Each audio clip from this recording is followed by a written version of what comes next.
Ja, her er motorcyklen så. Vi mangler at skrue bagskærmen på, og vi mangler at... ja, den har en olieutæthed, vi lige skal have lappet, men ellers så ser det ud til at fungere godt. Det er jo en rigtig mandfolkecykel, så der skal trædes godt til. Ja. Jeg kan lige høre, om han er åben for benzinen. Jo, mand, det er der. Så skal jeg nok bare lige have den ned ad støttefoden og stå på den. Vi har også tjekket, at oliekredsløbet fungerer rigtigt. Hus. Ja. Det kan være farmand, han skal prøve.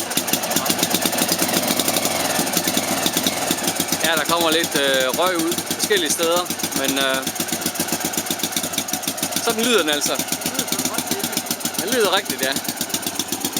Som sagt, bagskærmen mangler at blive sat på, men det er nogle små ting. Så her er den.